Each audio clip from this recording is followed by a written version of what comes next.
It's Chris here today from Huckabones Equipment. In today's video, you see behind me, we have the Kubota L2502 with the LS3 LaneShark hooked up to the front. So in today's video, we're going to do an overview of that LaneShark and then actually jump out and use it here on the property. So let's jump right to it and get talking about that LaneShark.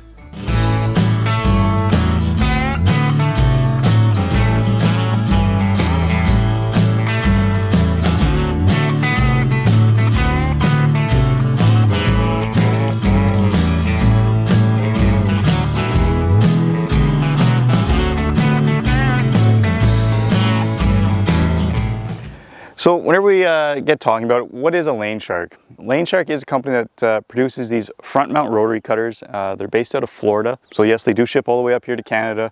And they've been around for a little while now, probably coming up in around 10 years. And they make this product. It is a little bit different. It's a little bit unique. There is a few out there now on the market. They're one of the first to market. But at the end of the day, it is a rotary cutter that does a whole pile of different positions on the front of your tractor. There's a few different ways to mount it, but really what it's looking for is hydraulic flow out the front. Whether you use the LaneShark third function valve or an actual third function through Kubota or Massey Ferguson, New Holland, whatever it may be. There's a few different ways to hook it up, but they all work good. They don't require a whole lot of hydraulic flow. This L2502 at maximum has 25 horsepower available to it. Its gallons per minute at maximum is about 5.5, and it works perfectly adequate on the front here. So it doesn't need a big tractor, it doesn't need a lot of horsepower, it doesn't need a big size of a tractor. And that's why these things are popular, because you don't need an 80 or 100 horsepower tractor with a big front mount thing that weighs 700 or 800 pounds out there whirling away. It's going to do what you want to do on your small tractor, so it keeps your costs down, and that's what most people are looking for. So let's jump now and talk about the particulars of the LS3 here. So when you get talking about what the LS3 will deliver to you, there's a few different ways to go about it. There's two different hydraulic motors you can get for it. So it's going to require at minimum 5 to 8.5 gallons per minute whenever you're using the standard flow. Whenever you get up to the high flow, you're looking at 11 to 13. Again, they're both going to deliver for you 11 to 13. You're going to need a much bigger tractor with a much bigger hydraulic flow out of it. You're looking to pair it up, right? So regular flow with a smaller tractor is what you're going to be matching up. Like I mentioned before, and we'll show some pictures of it there, is this one is hooked up with the LaneShark valve kit. What that delivers for you with the LaneShark valve kit is continuous flow. And it also has return to tank line with it that you're not going to get if you have the third function. So again, third function, you're either going to have to hold the button to have it run continuously, or maybe you've hooked it up onto your rear remotes, then you're going to have to have the particular remote to either lock it on or hold it down. Where LaneShark's valve kit, 2 buttons and it's on and stays on, and then a stop button on it. So kind of cuts down, makes it a little bit smoother functioning for you. As mentioned, this one is a smaller too. It has a 34-inch cut on it. It has 11 different positions. We're going to show you a bunch of them today on how it can cut different ways, off to the side, out front as it is, down low to get into your ditches. And that's going to drop down to about 45 degrees down and then cut up nice and high as that loader will go up into your trees. And it's going to cut 2 to 3 inches. One of the drawbacks of it, it has no stump jumper underneath there. So whenever you get up into that 2 and 3 inch, always strongly recommend it be off to the side, not down low and not out front.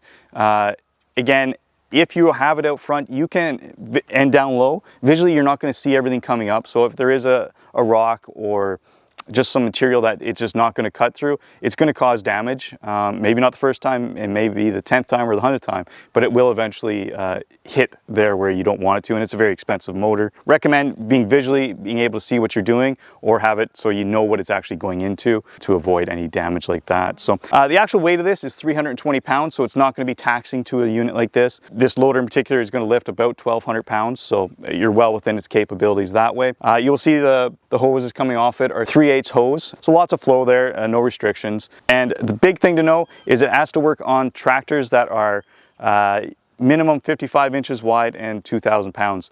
So we're well within that. The cutoff for the Kubota lineup is the LX. We're actually going to try it on an LX 4020 with that new loader to see if it'll swing under and be compatible with it. But otherwise, you're starting at a 2502 and then going up the full lineup.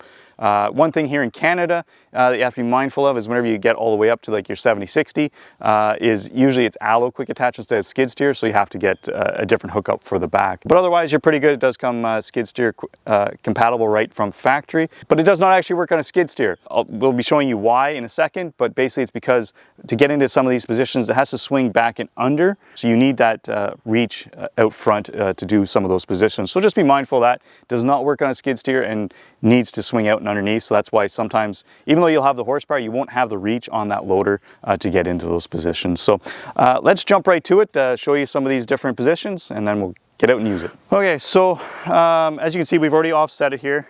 Honestly, you wouldn't even want to watch the video showing us how we got out to here. It would be about 2 minutes of boredom of us removing a few pins. So basically it's one pin off the side here, one pin here, and one pin here that you are adjusting to get out to here. It doesn't take anything but a few minutes to do. It's just kind of boring and not worth watching. At the end of the day, once you get it out to the side here, this is where most of your positions will be. As you can see, there is 3 holes here. That is going to get 3 of the positions, and then you can tilt this up, and that gets you another 3 positions. So all of a sudden you're at 7 of the 11 positions going to do right from this position. And with this one will get it to go down so that you can go down into your ditches, and then same idea, you tilt it up on its side here and then go up and so that you can swing up and get into your trees kind of idea to make your lanes that much wider. So yeah, that's kind of how you do it. Again, a few different pins there. We'll adjust it to get into all your positions. So yeah, that's pretty much it. Yeah, so again, as said, we've talked about it, shown you the different positions. Now let's jump out and use it.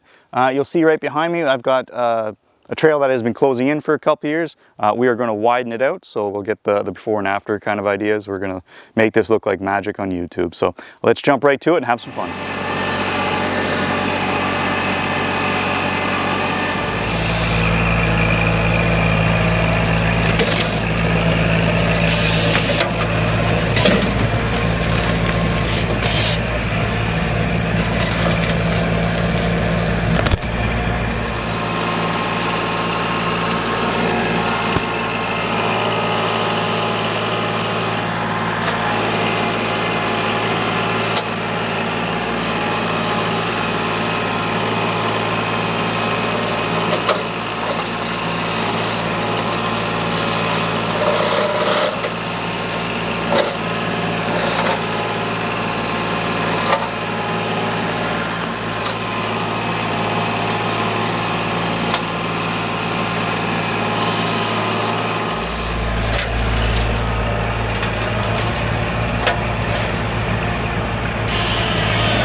that brings the end of today's demo portion of the video.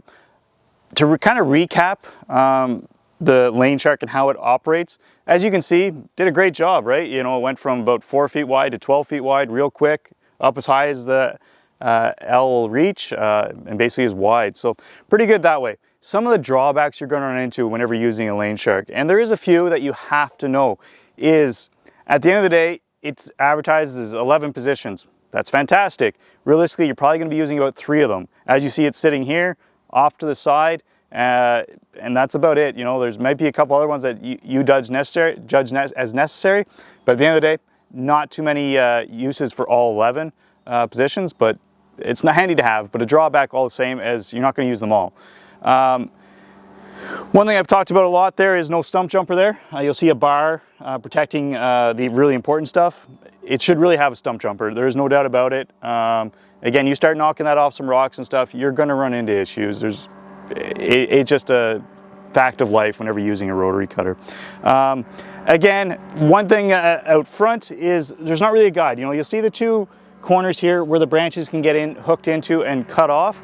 It could use it with a few more jagged edges there to really hook in those branches. You'll see in the video, and it is pretty visible, is that it kind of folds over the branches and doesn't cut them off as quickly as you'd want, kind of idea. So a few more guides there would really come up handy. And that's kind of the overall drawbacks of it, is that it still functions, it works great, but there is a few drawbacks to know. At the end of the day too, is LaneShark came out with these roughly 10 years ago. They haven't updated a whole lot.